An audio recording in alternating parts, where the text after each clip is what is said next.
Hello दोस्तों, आप सभी का स्वागत है हमारे चैनल शाश्वत फिजिक्स से सीखिए। चलिए क्लास को कंटिन्यू करते हैं और देखिएगा हमारा जो भारत का भूगोल का क्लास आपके यूट्यूब में आ रहा है। ठीक है, उसमें आज आपका नेक्स्ट क्लास है जिसमें हम लोग भारत की जनजाति, ठीक है, और भारत की जनजाति और साथ ही जनजातियों का जो संवैधानिक प्रावधान और जो अधिकार मिले हैं उसके बारे में हम लोग क्या तो इस क्लास में, ठीक है, कुछ इंपॉर्टेंट क्वेश्चंस को देखेंगे, है ना। चलिए देखिएगा। देखिए, ये आपका पहला प्रश्न है और यहाँ से पूछा गया है कि 2011 की जो जनगणना है ना उसके अनुसार भारत का सबसे बड़ा जनजाति समूह कौन सा है, ये आपको बताना है। ठीक है, तो देखिए ऑप्शन ए में है गोंड, बी में है भील, सी में है संथाल और डी में है मुंडा। तो इस प्रश्न का सही उत्तर हो जाएगा ऑप्शन बी, भील। ठीक है, चलिए इसके बारे में डिस्कस करेंगे आगे। देखिएगा, तो आपको जो सही उत्तर हो गया ऑप्शन बी, भील। भील के बारे में याद रखिएगा कि कुल एसटी की जनसंख्या का लगभग 38% ये देखने को आपको मिलता है। ये भारत में सबसे बड़ा जनजाति समूह, ये याद रखना है। अब दूसरा है गोंड। गोंड जनजाति के बारे में याद रखिएगा, इनका प्रतिशत जो है कुल एसटी जनसंख्या का 35.6% है। ये दूसरा सबसे बड़ा जनजाति समूह है। और गोंड मूल से छत्तीसगढ़, मध्य प्रदेश और महाराष्ट्र में आपको देखने को मिलता है। ठीक है, तो गोंड जनजाति का निवास जो है छत्तीसगढ़, मध्य प्रदेश और महाराष्ट्र में आपको देखने को मिले। तीसरा है संथाल। संथाल के बारे में जब भी बात हो तो आपको याद रखना है प्रमुख रूप से झारखंड और पार्सली रूप से कौन सा, तो पश्चिम बंगाल। ठीक है, संथाल जो है तीसरा सबसे बड़ा क्या तो जनजातियों का समूह है, ये याद रखना है। तो याद रखिएगा जो एसटी जनसंख्या है भारत की कुल जनसंख्या का 8-6% है। अगर इसको संख्या में देखिएगा तो 10-43 करोड़ आपको देखने को मिलेगा। ठीक है, कहने का मतलब 10 करोड़ 43 लाख इनकी जनसंख्या देखने को मिलेगी। जनसंख्या में प्रतिशत में 8.6%। और सर्वाधिक एसटी जनसंख्या वाला जो राज्य कौन सा है वो है, याद रखिएगा, ये आपका मध्य प्रदेश है ना। ये आपका मध्य प्रदेश जो है सर्वाधिक एसटी जनसंख्या वाला राज्य है। ठीक है, चलिए आगे बढ़ते हैं। देखिए आपका अगला प्रश्न है, यहाँ आपसे पूछा गया कि वन अधिकार अधिनियम 2006 के तहत स्व खेती के लिए भूमि अधिकार का दावा करने के लिए व्यक्तिगत या सामान्य कब्जे के तहत अधिकतम कितनी भूमि की अनुमति दी गई है। ए 2 हेक्टेयर, बी 4 हेक्टेयर, सी 5 हेक्टेयर और डी 10 हेक्टेयर। तो यहाँ पर ऑप्शन बी 4 हेक्टेयर आपका सही उत्तर हो जाएगा। चलिए देखिएगा, तो देखिएगा कि FRA है ना, जो भूमि अधिकार है ना, वन अधिकार नियम है, इसके तहत 2006 में 3 मुख्य स्तंभ को क्या तो बताया गया है। पहला याद रखिएगा भूमि अधिकार। ठीक है, पहला कौन सा, तो भूमि अधिकार। 13 दिसंबर 2005 को, या कहा जाए 13 दिसंबर 2005 से पहले खेती कर रहे लोगों को अधिकतम 6 हेक्टेयर तक का अधिकार भूमि अधिकार के तहत, ठीक है, वन अधिकार क्षेत्र में क्या तो प्रदान किया गया। ठीक, अगला ध्यान दीजिएगा, उपयोग अधिकार। और जो वन अधिकार क्षेत्र है इसके अंतर्गत जो लघु वनोपज हैं उनको इकट्ठा करने और बेचने का अधिकार भी या तो वन अधिकार के उपयोग अधिकार के अंतर्गत इनको दिया गया है। लकड़ी को छोड़कर ये आपको याद रखना है। उनको वनोपज, जो वनों से उपजने वाले जो लघु वनोपज वाले है ना वनस्पति है, उसके बारे में यहाँ पे बताया गया। उसके बाद है संरक्षण अधिनियम। ठीक है, जैसे वनोपज के अंतर्गत, इसके अंतर्गत तेंदुपत्ता है ना, ऐसी तरीके की और अन्य चीज आती है, उसके बारे में है ना। लकड़ी को नहीं बेचना है बस। ठीक, संरक्षण अधिकार। तो जो वन अधिकार क्षेत्र के अंतर्गत जो ग्राम सभा आते हैं, ठीक है, उन ग्राम सभाओं को वनों, वन्य जीव और जैव विविधता के प्रबंधन और संरक्षण की शक्ति भी उन्हें क्या तो प्रदान की गई है। ठीक है, इतनी बातें आपको याद रखना है। चलिए आगे बढ़ते हैं।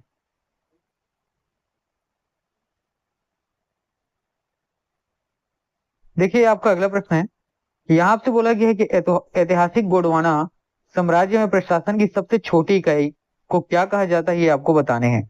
और ये किसके संबंध में है, तो याद रखिएगा गोंड जनजाति का प्रशासन से संबंधित है ना। ए गढ़, बी चौरासी, सी बरहोत और डी परगना। तो यहाँ पर आपका सही उत्तर हो जाएगा ऑप्शन सी, बरहोत, है ना।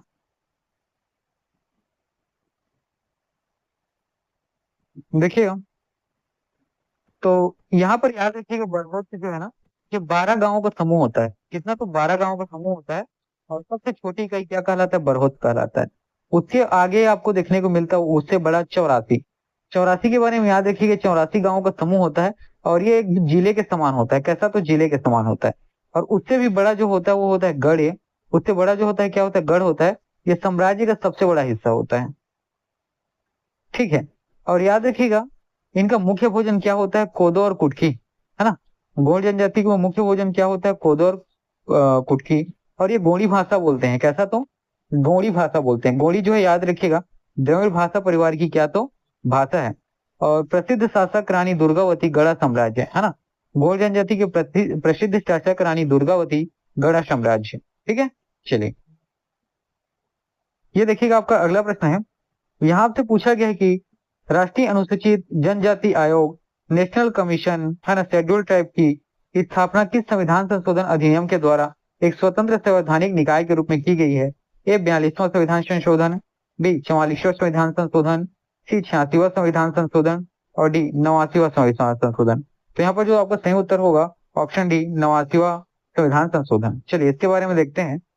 तो जो नेशनल कमीशन है ना, नेशनल कमीशन शेड्यूल ट्राइब है, इसकी स्थापना 19 फरवरी 2004 को की गई। कब, तो 19 फरवरी 2004 को। और अनुच्छेद किसके तहत, तो 338 ए के तहत, है ना, 338 ए के तहत। और इसकी संरचना जो है एनसीएसटी की, याद रखिएगा इसमें एक अध्यक्ष होता है जो कैबिनेट स्तर का क्या होता है, मंत्री होता है।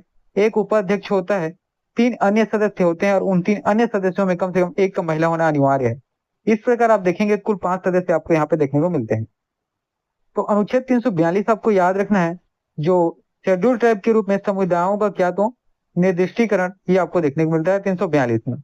और 244 एक में याद रखिएगा 5वीं अनुसूची में इनके प्रशासन के बारे में बात किया गया है।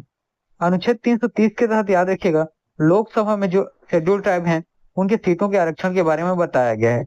और अनुच्छेद 332 में राज्य विधानसभा में शेड्यूल ट्राइब के आरक्षण के बारे में बताया गया है। याद रखिएगा 330 लोकसभा में और 332 राज्यसभा में। 5वीं अनुसूची अनुच्छेद 244 एक में इनके प्रशासन से संबंधित बातें बताई गई हैं। ठीक है,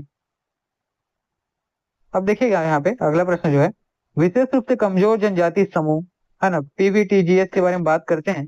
तो भारत में कितने जनजाति समूहों को विशेष रूप से कमजोर जनजाति समूहों के रूप में पहचानना और वर्गीकृत किया गया है। ए 50, बी 65, सी 75, डी 111। तो यहाँ पे आपका सही उत्तर हो जाएगा सी 75। ठीक है, सी 75। देखिए आप, तो याद रखिएगा जो पीवीटीजी है इसके निर्धारण 4, है ना, 4 मानकों पे किया जाता है। बहुत कम इनकी साक्षरता होती है, बहुत कम ये क्या होते हैं, पढ़ते हैं, है ना, पढ़े लिखे होते हैं। निर्वाह स्तर मतलब जीवन यापन की जो स्तर है ना, वो क्या होती है, अर्थव्यवस्था के मामले में देखा जाए बहुत ही, है ना, निम्न स्तर में होता है। इनकी जो है स्थिर या घटती जनसंख्या मतलब बढ़ती नहीं है, या तो उतनी ही रहेगी या कम हो जाएगी। और कृषि पूर्व स्तर की तकनीकी मतलब कृषि पहले जैसे आदिम काल में करते थे वैसे अब भी कर रहे हैं ना, बिना तकनीकी के मतलब बिना तकनीकी से जुड़े हुए हैं। ठीक है, तो यहाँ पर देखिएगा प्रधानमंत्री जनजाति आदिवासी न्याय महाअभियान। तो इसके तहत याद रखिएगा 24,000 करोड़ की बजट के साथ 75 जो, ठीक है, 75 जो पीवीटीजीएस हैं उनके विकास, कहने का मतलब जो है उनको आवास प्रदान करना, पानी, शिक्षा और स्वास्थ्य के लिए। ठीक है, प्रधानमंत्री जनजाति आदिवासी न्याय महाअभियान, इसके तहत कितने करोड़ का बजट रखा गया था, 24,000 करोड़ का। ठीक है, चलिए आगे बढ़ते हैं।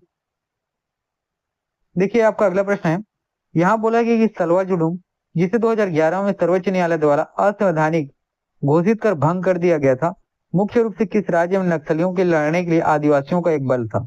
ए झारखंड, बी उड़ीसा, सी छत्तीसगढ़, डी आंध्र प्रदेश। इसका सही उत्तर होगा ऑप्शन सी छत्तीसगढ़। चलिए देखते हैं। तो जो सलवा जुडूम है ना, ये छत्तीसगढ़, याद रखिएगा। ठीक है, यहाँ पे ध्यान देना। ठीक, छत्तीसगढ़ सरकार द्वारा समर्थित एक स्वैच्छिक बल था। स्थानीय आदिवासी युवाओं मुख्यतः गोंडों को भर्ती किया गया। ठीक, सलवा जुडूम के बारे में देखिएगा। मानवाधिकारों के व्यापक उल्लंघन और बड़े पैमाने पर आदिवासियों के विस्थापन का गंभीर आरोप इस पर क्या तो लगा हुआ। ठीक है, और सुप्रीम कोर्ट का फैसला 2011 में आया, न्यायालय ने इसे असंवैधानिक घोषित किया और तुरंत भंग कर ऐतिहासिक आदेश दिया था। ठीक, इतनी चीजें हैं। आदिवासियों के भूमि अधिकारों की रक्षा और उनके विस्थापन को रोकने के लिए पेसा एक्ट 1996 और FRA 2006 जैसे सुरक्षात्मक कानून बनाए गए हैं, है ना। जो आदिवासी होते हैं उनके भूमि के जो अधिकार हैं, मतलब उनके भूमि को दूसरा छीन ना सके, उसकी रक्षा के लिए और उनके विस्थापन मतलब अपने स्थान को छोड़ के दूसरे स्थान में, ठीक है, विस्थापित होने को रोकने के लिए पेसा एक्ट 1996 और FRA 2006 जैसे सुरक्षित कानून बनाए गए हैं। ठीक है, अगला देखिएगा, जन है ना, भारत के संविधान की 5वीं अनुसूची के प्रशासन और आदिवासी समुदायों के अधिकारों की स्थिति का आकलन करने के लिए 2013 में किस समिति का गठन किया गया? ए भूरिया समिति, बी खाका समिति, सी लोकर समिति, डी डेबर समिति। तो यहाँ आपका सही उत्तर हो जाएगा बी खाका समिति। चलिए इसके बारे में देखते हैं। तो खाका समिति के बारे में याद रखिएगा, समिति ने स्पष्ट किया कि FRA और पेशा जैसे बेहतरीन नीतियों होने के बावजूद जमीनी स्तर पर जो इसका क्रियान्वयन है वो बहुत कमजोर हो रहा है। ठीक है, तो ये चीज आपको याद रखिएगा खाका समिति के बारे में। इनका रिपोर्ट क्या था? सबसे बड़ी जनजाति भील 38%, दूसरा गौड़ है, और 338 से 89वां संविधान संशोधन 2003 के द्वारा national commission of schedule tribe को आपको देखने को मिलता है। FRA स्व खेती के लिए अधिकतम 4 हेक्टेयर की भूमि है ना, 2006 में FRA आया था। और PVTGS जो है ये 75 समूह प्रधानमंत्री है ना जनमन योजना, ये आपको याद रखना है। और गौड़ का प्रशासन गढ़ से ऊपर में, गढ़ से ठीक नीचे 84 आता है, और 84 से छोटा क्या होता है, बरहोत से आता है। ठीक है, तो इतनी चीजें याद रखना है, सारी चीजें इंपॉर्टेंट है। ठीक है दोस्तों, तो चलिए आज का क्लास इतना ही, पढ़ते रहिए। और जिनको भी है ना बहुत अच्छे से पूरी तरीके से डिटेल में पढ़ना है तो मुझे टेलीग्राम के माध्यम से कांटेक्ट करेंगे, मैं उनको पेड क्लासेस अवेलेबल कराऊंगा। ठीक है।